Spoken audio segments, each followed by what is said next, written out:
भाई बड़ा मुश्किल मरहला है कि आप दुनिया में कुछ भी कर रहे हो, ये डिफिकल्ट पीपल आपको हर जगह मिलेंगे, हर जगह मिलेंगे और आप परेशान ही हो जाएंगे आखिर में कि इन लोगों से कैसे डील करें। ये जो मुश्किल सूरत हाल वाले लोग होते हैं, मुश्किल तरीन लोग होते हैं, इनसे बात करो तो ये जो है बड़े हार्श जवाब दे रहे होते हैं, डील अजीब सी कर रहे होते हैं, हर चीज में अपनी मनवा रहे होते हैं, जिदे कर रहे होते हैं, उठ जाते हैं डील से कि नहीं हम तो नहीं, बस उठ जाएंगे। ये जो डिफिकल्ट पीपल है, इनका आखिर इलाज क्या है? आपके ऑफिस के अंदर आप जॉब कर रहे हैं, हो सकता है आपका मैनेजर ही आपका डिफिकल्ट पीपल हो, वो ही आपसे इस तरीके का रवैया रखता हो सकता है आपका डायरेक्टर, आपका बॉस इस तरीके का आपसे रवैया रखता हो कि आप ये जहन में बिठा चुके होंगे कि यार ये एक डिफिकल्ट इंसान है, इसके साथ मेरी दाल नहीं गलने वाली, ना ये मेरी किसी चीज से कभी खुश होगा और ना ये मुझे कभी अप्रिशिएट करेगा। हो सकता है आप स्टूडेंट हो और टीचर सारे बच्चों से क्लास के खुश है लेकिन आपसे खुश नहीं है, आपके लिए वो एक डिफिकल्ट बंदा बन गया है। कैसे इन डिफिकल्ट लोगों से अपनी जिंदगी में हम निपटें, कैसे डील करें? ये आपके रिश्तेदार भी हो सकता है, ये आपका सगा बहन भाई भी हो सकता है,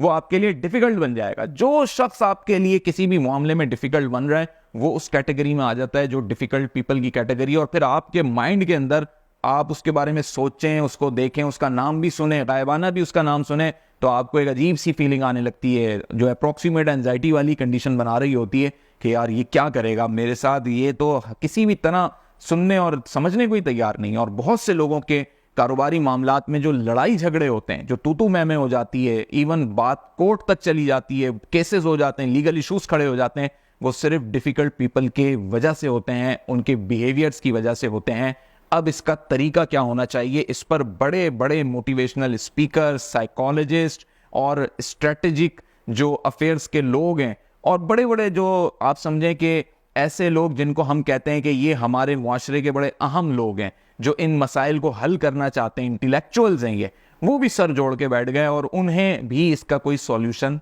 नहीं मिला कि इन डिफिकल्ट लोगों के साथ क्या किया जाए। इन डिफिकल्ट लोगों के साथ कोई ऐसा मैकेनिज्म नहीं है कि हम ये बोलें कि जी ये कोर्स है, ये तरीका है, ये फलाना तरीका है, इसको अपना लिया जाए तो ऐसा हो जाएगा। कोई ऐसा फिक्स तरीका नहीं है, ये टोटल बिहेवियर स्टडी वाला गेम है। आपको सबसे पहले उस बंदे के अंदर अपनी और उस बंदे की कॉमन चीजों को सॉर्ट आउट करना है। फॉर एग्जाम्पल, आपने हर कॉमन चीज को निकालना है, जिसको हम आम फैन जुबान में कहते हैं डाखाना मिलाना है आप में। क्योंकि डिफिकल्ट पीपल आपके लिए, डिफिकल्ट पर्सन आपके लिए उस वक्त तक अपनी हार्शनेस और डिफिकल्टीज खत्म नहीं करेगा जब तक आपकी चीजें इससे कनेक्ट नहीं होंगी। फॉर एग्जाम्पल, गोरा ये करता है, अंग्रेज ये करता है कि वो जब भी मिलता है किसी भी इंसान से, चाहे उसकी बिजनेस डील हो या नहीं हो, वो बड़ी जज्बा खैर सगाली के तहत मिलता है, बड़ी स्माइलिंग फेस के साथ मिलता है, बड़े गर्म जोशी के साथ मिलता है। और जापानीज तो ये करते हैं कि जब वो किसी के साथ हाथ मिलाते हैं तो एक तो वो हाथ हैंडशेक करते हैं और दूसरे हाथ से उसकी कोनी यानी एल्बो पकड़ के पूरा हिलाते हैं, उसको झंझोड़ते हैं। तो इस तरीके से वो उसको पेन नहीं दे रहे होते लेकिन वो उसको एक गर्म जोशी दिखा रहे होते हैं, बड़े स्माइली फेस के साथ मिलते हैं। इस तरीके से क्या होता है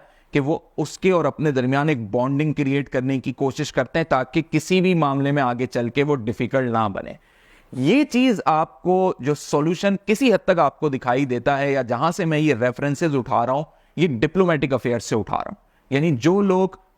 फॉरेन ऑफिस के अंदर अपनी ज्वाइनिंग देते हैं या वो फॉरेन अफेयर्स में जाना चाहते हैं, वो डिप्लोमेट्स बनना चाहते हैं, कौंसल जनरल्स बनना चाहते हैं, या किसी मुल्क के सिफारत खाने में जॉब करना चाहते हैं, तो ये उनकी बुनियादी ट्रेनिंग्स होती हैं कि उन्हें डिप्लोमेसी सिखाई जाती है कि आपने लोगों से मिलना कैसे है, ताकि आपकी फर्स्ट मीटिंग, आपका फर्स्ट एक्सप्रेशन और आपकी जो फर्स्ट इंप्रेशन है वो ऐसा जाए कि वो बंदा आपके साथ किसी भी मामले में फिर डिफिकल्ट ना हो। और फिर भी डिफिकल्ट हो तो फिर उसके आगे के मजीद वेज होते हैं कि आप उसके साथ कैसा सॉफ्ट बिहेवियर रखेंगे। देखिए, कॉमन चीजें आपको अपनी आम लाइफ में उन लोगों के साथ निकालनी पड़ेंगी। जिस तरीके से लोग अपनी पाकिस्तान में सबसे ज्यादा जुबान का इस्तेमाल करते हैं, जुबान का इस्तेमाल इस सेंस में कि तुम पंजाबी हो तो मैं भी पंजाबी हूं, तुम सिंधी हो तो मैं भी सिंधी हूं, तुम पठान हो तो मैं भी, देखो मैं भी फलानी जगह का पठान हूं। इस तरीके से कॉमन म्यूचुअल चीजें अटैच करने की कोशिश करते हैं और फिर सामने वाले बेस का असर होना लगता है, उनको फीलिंग आने लगती है। अगर उसको सेम उसकी लैंग्वेज आती है, जैसे पहले वो उर्दू में कम्युनिकेट कर रहे होते हैं, आम बाजारों में हमने ये ऑब्जर्व किया है, तो वो फील कर लेता है कि यार ये बंदा जो है ना मुझे पंजाबी लग रहा है, और फिर वो फौरन से उर्दू जुबान बोलने के बजाय उसके साथ पंजाबी में शुरू हो जाता है। बहुत से लोगों को मुकम्मल जुबान नहीं भी आती तो वो टूटी फूटी मेमनी, टूटी फूटी सिंधी, टूटी फूटी बलोची जुबान में उसके साथ कम्युनिकेट शुरू करने लगते हैं। अगला समझ रहा होता है कि इसको ये ना तो बलोची है, ना सिंधी है, ना पंजाबी है, ये है उर्दू स्पीकर, लेकिन उसके बावजूद ये मेरी जुबान में मुझसे इसलिए कम्युनिकेट करना चाह रहा है ताकि मैं इसके साथ सॉफ्ट हो जाऊं। तो उसको ये भी अच्छा फील होता है समटाइम कि यार कोशिश तो कर रहा है वो मेरे साथ अपना डाखाना मिलाने की। तो आपको डिफिकल्ट लोगों के साथ एक्चुअली अपना यही म्यूचुअल पॉइंट मिलाना है। या आप जुबान की सूरत में मिला सकते हैं, या आप कास्ट की सूरत में मिला सकते हैं, ये आप उसके इलाके की सूरत में मिला सकते हैं। लेकिन अगर आप इनके साथ बहुत प्रोफेशनल चलेंगे, आपने कुछ भी आपने कहा जी टू द पॉइंट ये डील है, ये चीजें हैं, तो फिर आप या तो डील करें ही नहीं ऐसे लोगों के साथ, क्योंकि आगे चल के ये कॉम्प्लिकेशंस क्रिएट करेंगे, हर चीज में ये अपनी जिद बनवाएंगे। तो फिर इसमें सबसे बेस्ट वे ये होता है कि उसकी तरफ से या तो विटनेस हो, यानी जब फिर लीगल फॉर्म की मैं बात कर रहा हूं कि अब आपका कोई प्रॉपर्टी का मामला है, कोई लीगल चीजें हैं, बिजनेस में लेन देन है, इन्वेस्टमेंट है, पैसा इन्वॉल्व हो रहा है, तो अब आपका सामने वो बंदा चाहे डिफिकल्ट है या नहीं है, तो इनिशिएट करने से पहले आप उसको अच्छी तरह जज कर लें। क्योंकि आपने डिफिकल्ट पर्सन के साथ अगर कोई मामला ऐसा इनिशिएट कर लिया तो आगे चल के आप बहुत बुरे तरीके से फंसेंगे, रुल जाएंगे आप, और आपको फिर उसकी ही माननी पड़ेगी। वो आपसे कहेगा जी मुझे ऐसे पेमेंट चाहिए तो मुझे कैश में ही पेमेंट दो, मुझे इस तरह चाहिए पैसे तो इस तरह ही दो, कोई रूल फॉलो नहीं करेगा, हर चीज में अपनी मनवाएगा। तो ऐसे शख्स से या तो शुरू में ही बच जाएं या फंस जाएं, तो फिर कॉमन और म्यूचुअल चीजों को उसमें से निकाल लें और यही शो ऑफ करने की कोशिश करें जिसमें आपका पॉजिटिव बिहेवियर उसको जाए। तब भी ये डिफिकल्ट पर्सन आपके साथ अपनी 100% डिफिकल्टीज नहीं खत्म करेगा, कुछ हद तक जरूर जो है वो सॉफ्ट पड़ेगा, लेकिन कहीं ना कहीं वो आपके साथ डिफिकल्ट रहेगा। अल्लाह के नबी सल्लल्लाहु अलैहि वसल्लम ने सबसे अच्छा ऐसे लोगों के साथ मुआमला करने का जो तरीका बताया, क्योंकि उस वक्त यहूदी जो थे मुसलमानों के, उनके साथ बड़े मुआहदे चलते थे जब मदीना के अंदर मौजूद थे, और वो यहूदी यही डिफिकल्ट पर्सन बन के उभरते थे, और वो इस तरीके की डील्स करते थे मुसलमानों के साथ कि इस दिन तारीख को आपने अगर हमारी रकम अदा नहीं की, जैसे किसी को कर्जा भी दे रहे होते थे, तो हम आपके ऊपर इतना सरचार्ज लगा देंगे, इतनी पेनल्टी लगा देंगे, बहुत सख्त शराइत रखते थे। या कर्जा ही तब वो देते थे कि जब लौटाओगे तो हमें इतना सूद दोगे, क्योंकि यहूदी तो खाता ही सूद है। तो इस तरीके से जब नबी सल्लल्लाहु अलैहि वसल्लम ने ये चीज ऑब्जर्व की, तो एक मैकेनिज्म मुसलमानों के लिए तय हो गया कि इनके साथ जब भी कोई डील होगी तो लिखत पढ़त के साथ होगी और उसमें भी गवाह मौजूद होंगे। उससे ये यहूदी फंसते थे, क्योंकि अब जब ये किसी पे भी इस तरीके का गलत बिहेवियर करते थे तो मुसलमान उनको दिखाते थे कि देखो हमारे पास भी गवाह हैं, तुम्हारे भी इसमें गवाह बैठे थे, और ये देखो हमने रिटर्न किया था। जो भी तिजारती मामलात उस दौर में होते होंगे उन सूरत हाल में ये तरीका अपनाया जाता था। तो देखें मामला आज भी वही है, सिर्फ टेक्नोलॉजी इन्वॉल्व हो गई है। उस वक्त हाथ से लिखते थे, आज आप पेपर को, डॉक्यूमेंट को टाइप करते हैं या ईमेल्स पे काम करते हैं। इसलिए आपको विटनेसेस की आज भी जरूरत है, गवाहों की आज भी जरूरत है। ऐसे तमाम मामलों में जो डिफिकल्ट पर्सन है उनके साथ अगर प्रोफेशनल मामला चल रहा है आपका, तो अच्छा, बेहतर और खूबसूरत तरीका यही है कि लिखत पढ़त के साथ काम हो और गवाहों की मौजूदगी में हो, क्योंकि फिर जो भी अपनी बात से पलटेगा तो वो चीजें उसमें क्लियर होंगी। और अगर आपकी कोई छोटी मोटी चीजें हैं, रोजमर्रा के ऑफिशियल मामलात हैं, असाइनमेंट्स हैं, टास्क हैं,